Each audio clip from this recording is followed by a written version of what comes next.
Mais bonjour à tous et à toutes. Le neutrino, c'est une particule élémentaire de matière. Alors, un petit rappel, pour ceux qui auraient oublié, la matière est décrite aujourd'hui comme un ensemble d'atomes, et ces atomes sont composés d'électrons qui se promènent, qui sont retenus à proximité d'une chose toute petite au centre, qui est 100 000 fois plus petite que l'atome lui-même et qu'on appelle le noyau. Et si on fait un zoom sur ce noyau, on s'aperçoit que ce noyau n'est pas élémentaire, mais qu'il est composé de deux types de particules que l'on appelle des protons et des neutrons. Les protons et les neutrons sont eux-mêmes non élémentaires, c'est-à-dire composés de particules que l'on appelle des quarks, et que j'ai représentés ici en violet et en orange. Alors ça, c'est la structure de la matière communément admise. Les électrons, les quarks, sont des particules considérées aujourd'hui comme élémentaires. Alors vous allez me dire, c'est bien joli tout ça, mais où est le neutrino là-dedans ? Bien, le neutrino n'est pas constitutif de l'atome en tant que tel, mais il apparaît dans les transformations des atomes. Il existe des phénomènes dits de radioactivité, dans lesquels les noyaux des atomes se transforment. En fait, les protons se transforment en neutrons, ou les neutrons se transforment en protons. Alors j'ai pris ici l'exemple de la radioactivité β+, dans laquelle un proton se transforme en neutron. Eh bien, cette transformation d'un proton en neutron s'accompagne de l'émission d'un neutrino et d'une autre particule qu'on appelle un antiélectron. Alors je dois vous préciser que chacune de ces particules élémentaires, quarks, électrons et neutrinos, possède une antiparticule qui lui correspond. Vous ne devez donc pas être étonné de voir ici un antiélectron qui est l'antiparticule de l'électron, qui est l'électron bien connu, qui se promène autour du noyau des atomes. Alors cette réaction est réversible, elle peut se passer dans l'autre sens, et un neutron, dans certaines circonstances, peut se transformer en proton. Alors, celle-ci intervient naturellement pour un neutron libre. Celle-ci n'intervient pas naturellement pour un neutron libre, évidemment, pour un proton libre, pardon. Un proton libre est stable, mais un neutron libre ne l'est pas, et un neutron libre va se transformer en proton en donnant, à contrario, ici, un électron, et non plus un antiélectron, et un antineutrino à la place du neutrino. Vous voyez donc apparaître ici les neutrinos et les antineutrinos dans les transformations des atomes, les réactions de radioactivité et les réactions nucléaires. Alors, un petit peu d'histoire, l'existence de ce neutrino a été postulée dès 1930 parce qu'on observait à l'époque la transformation de radioactivité bêta et on était confronté à un paradoxe, au paradoxe suivant. Dans cette transformation, on observait donc un noyau X se transformer en noyau Y, puisqu'un proton se transforme en neutron ou l'inverse, le noyau change, et donc l'élément chimique change, et on était confronté au problème suivant. Le noyau X a une masse tout à fait déterminée, le noyau Y aussi. Ces deux noyaux sont a priori au repos, et donc l'électron devrait emporter une quantité d'énergie parfaitement définie, correspondant à la différence de masse entre le noyau Y et le noyau X. Or, ce n'est pas du tout ce qu'on observait. On observait que la plupart du temps, en fait, l'électron emporte beaucoup moins d'énergie. Voici l'énergie et la probabilité ou la fréquence avec laquelle elle est emportée. Donc on voit que très souvent, en fait, l'électron emporte beaucoup moins d'énergie, et puis un peu moins souvent, il emporte plus d'énergie, et très rarement, il va jusqu'à l'énergie maximale, qui aurait dû être l'énergie correspondante à la différence de masse entre ces deux noyaux.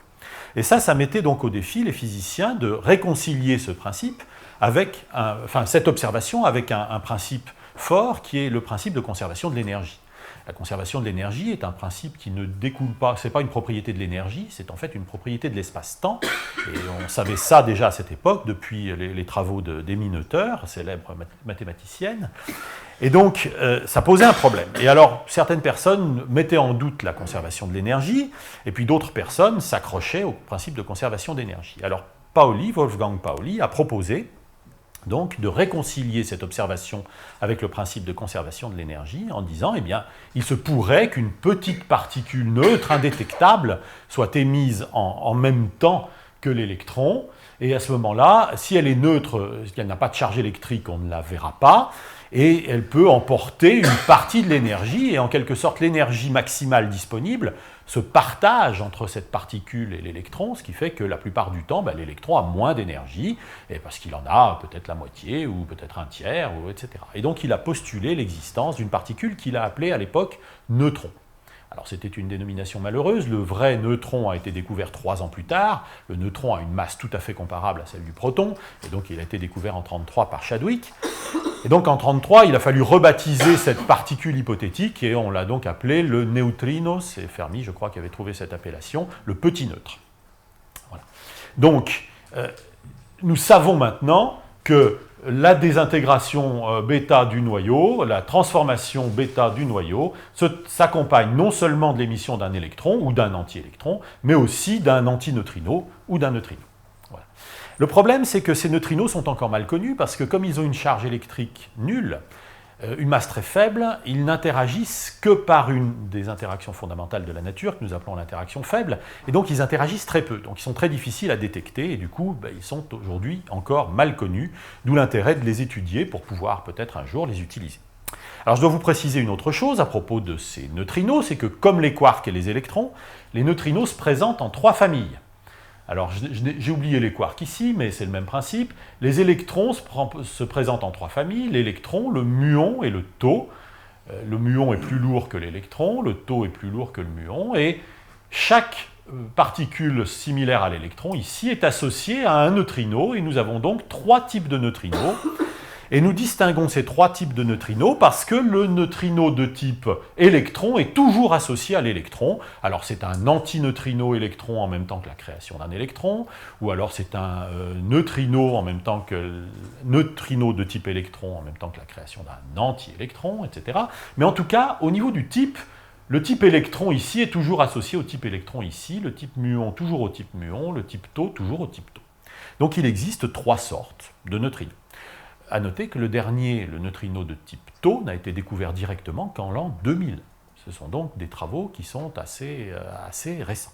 C'est pour vous dire, depuis 1930, le premier neutrino a été découvert en 1956 aux États-Unis par Heinz et Cohen.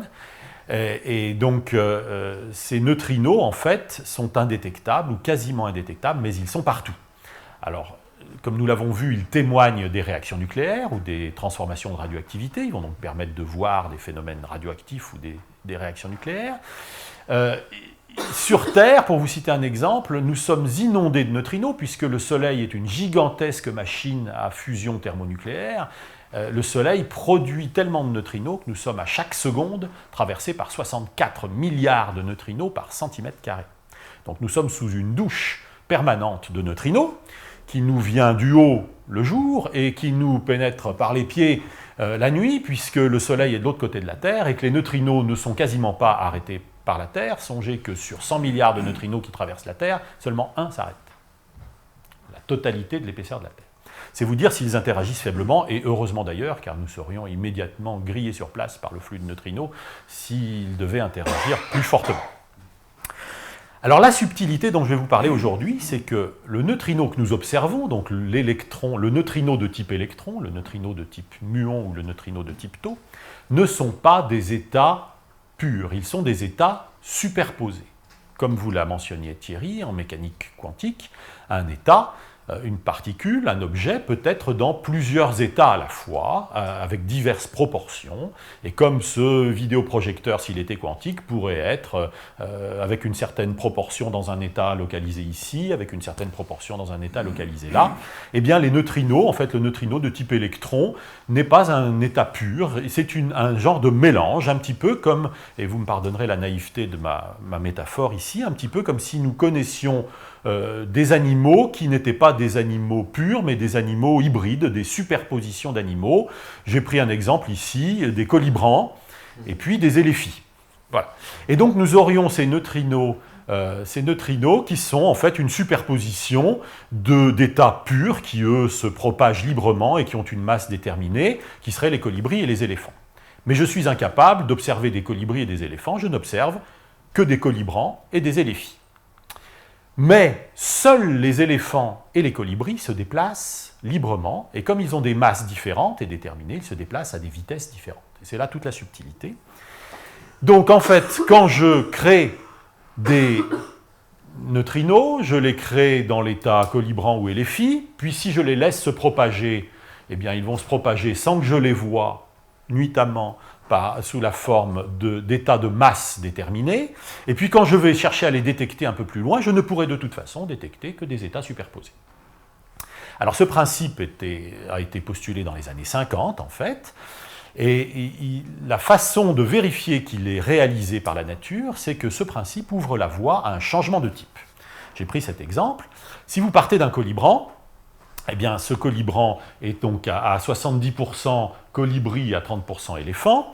Puis vous le laissez se propager, et les deux composantes vont se propager à la façon d'ondes, que j'ai représenté ici en orange pour la composante colibri et en gris pour la composante éléphant. Et vous voyez très simplement sur ce diagramme que la composante éléphant, ici en gris, prend du retard, puisqu'elle est plus lourde, elle se déplace moins vite, elle prend du retard par rapport à la composante colibri. Et si vous vous placez donc un petit peu plus loin avec un détecteur, eh bien vous allez être potentiellement dans une situation où les proportions sont inversées, où vous avez beaucoup plus ici d'éléphants que de colibris. Alors il se trouve que quand vous allez faire une mesure, eh bien c'est l'état superposé le plus proche qui va apparaître avec la plus grande probabilité. Donc si vous mesurez ici les particules, vous avez des chances de les trouver majoritairement dans un état éléphi, et pas dans un état colibrant. Et puis vous voyez que si je poursuis ce raisonnement un peu plus loin, ben les ondes vont continuer à se décaler, puis je vais revenir dans une situation qui est similaire à la situation de départ, ce qui fait que la probabilité de transformation de là à là va osciller avec la distance. Ce phénomène d'oscillation quantique des neutrinos a été définitivement montré en 1998. On a eu la preuve que les neutrinos se comportaient bien comme ça. Et donc, tout le jeu ici va être de mesurer la proportion d'un type et d'un autre au départ du troupeau, et puis de mesurer la proportion à l'arrivée et d'essayer d'en déduire les proportions du mélange. Alors évidemment, c'est un peu plus compliqué avec les neutrinos, parce que ce n'est pas un mélange à 2, colibri et éléphant, c'est un mélange à 3. Alors, je vous rappelle, les types déterminés sont détectables, ce sont les types électrons, muons et taux, ils correspondent à mes objets hybrides superposés. Et puis les états qui se propagent, on les a appelés 1, 2, 3, les physiciens ont manqué un peu d'imagination dans cette affaire, correspondent donc aux états de masse déterminés, éléphants et colibri. Alors en fait, j'aurais dû vous présenter un modèle à 3 bestioles, c'était un peu plus compliqué, on n'y comprenait plus rien, c'est pour ça que je me suis limité à 2.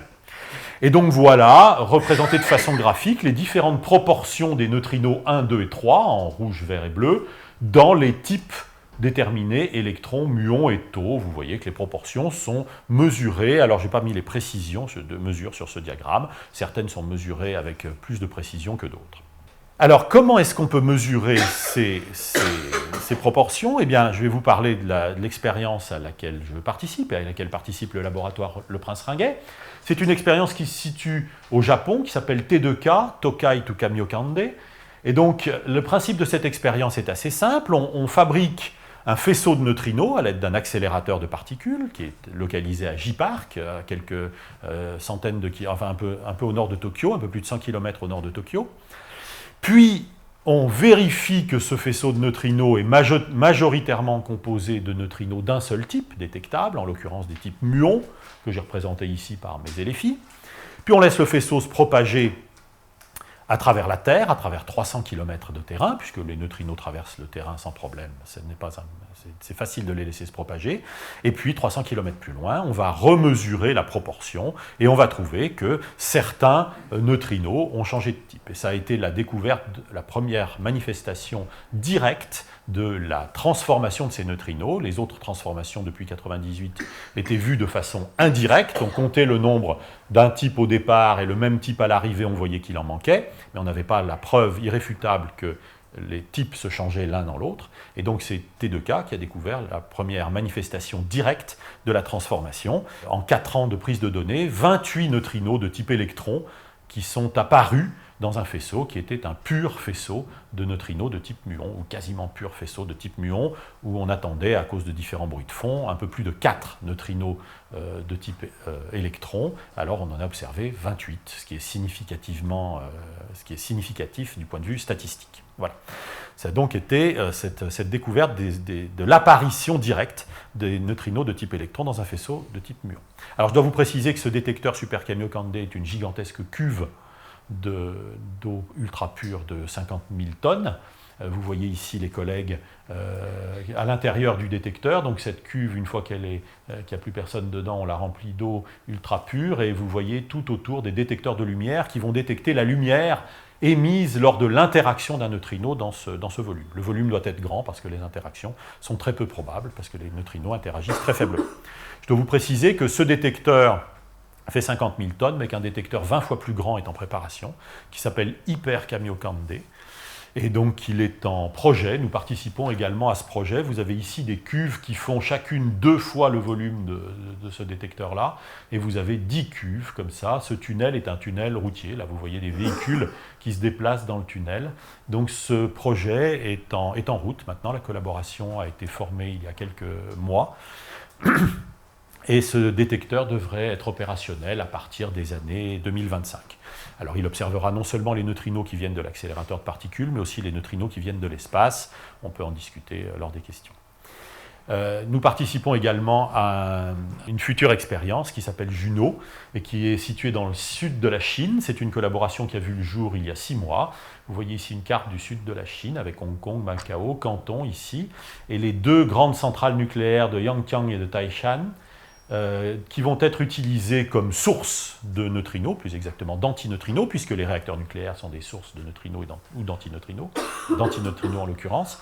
Et donc nous aurons un détecteur qui est une sphère de 40 mètres de diamètre, ici, vous voyez la taille d'une personne à côté, hein. C'est un immeuble de 15 étages, ça. Le but principal de cette expérience va être de déterminer l'ordre des masses, c'est-à-dire lesquels neutrinos des types 1, 2 ou 3 sont les plus lourds. Est-ce que c'est le 3 qui est le plus léger, avec le 1 et le 2 les plus lourds, ou est-ce que c'est l'inverse? C'est ce qu'on appelle la hiérarchie de masse des neutrinos.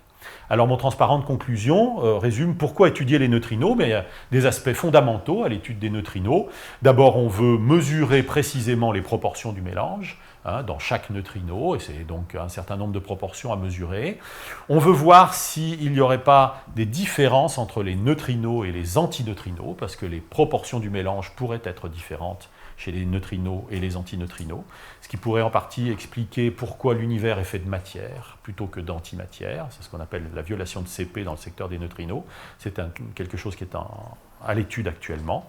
On veut évidemment mesurer les masses des composantes 1, 2, 3, celles qui ont des masses déterminées, qui se propagent librement, savoir dans quel ordre elles sont, mesurer précisément ces masses. Il y a un intérêt en astronomie aussi, comme les phénomènes nucléaires émettent de grandes quantités de neutrinos, les explosions d'étoiles, les supernovae, émettent de grandes quantités de neutrinos, et donc c'est intéressant du point de vue astrophysique de les détecter. Et puis d'un point de vue de la géologie, de la géophysique, la Terre étant elle-même composée d'éléments pour partie radioactifs, elle émet des neutrinos, et donc ce qu'on appelle les géoneutrinos, qui peuvent aussi présenter un intérêt appliqué, parce que la détection des géoneutrinos pourrait permettre de localiser des minerais intéressants ou des choses comme ça, donc il y a des applications potentielles. Il y a évidemment une application qui est en route depuis quelques années, qui est le contrôle de la non-prolifération des armements nucléaires. C'est l'AIEA, l'Agence internationale de l'énergie atomique, qui a lancé des appels d'offres en ce sens, et un certain nombre d'agences internationales, et certaines françaises, ont répondu à cet appel d'offres pour fabriquer des détecteurs de neutrinos capables d'espionner les centrales nucléaires, en quelque sorte, et de voir si, dans certains pays, on n'utilise pas les centrales pour en retirer du combustible pour faire des armements, par exemple. On pourrait imaginer détecter des réacteurs nucléaires. Ça peut être intéressant de mettre un détecteur de réacteurs nucléaires à Gibraltar, par exemple, pour compter les sous-marins nucléaires qui passent. Voilà, c'est simple. C'est quelque chose qui sera probablement une réalité dans quelques années. Vous avez ici l'exemple de ce que pourrait être un détecteur de neutrinos à taille humaine, évidemment, avec une très faible efficacité. Puis alors, si on se projette un peu plus loin et qu'on fait un peu de science-fiction, les neutrinos traversent tout, donc ils pourraient permettre de voir à travers tout. Pourquoi pas? Il pourrait permettre de faire des télécommunications à travers la planète, à travers les planètes, pourquoi pas, quand on communique avec des sondes spatiales qui sont de l'autre côté du Soleil, qu'on ne peut pas atteindre avec des ondes radio, etc. Des choses comme ça. Certaines personnes commencent à écrire des articles en disant que les faisceaux de neutrinos pourraient permettre de faire fondre, d'endommager ou même de faire exploser les armements nucléaires de l'ennemi avant qu'ils quittent le sol. Bon, évidemment, je ne doute pas que si on utilise un jour les neutrinos, on pourra aussi les utiliser certainement pour faire des armes, dans un avenir que j'espère le plus lointain possible pour ma part. Mais enfin, tout ça, pour l'instant, c'est encore de la science-fiction. Je vous remercie.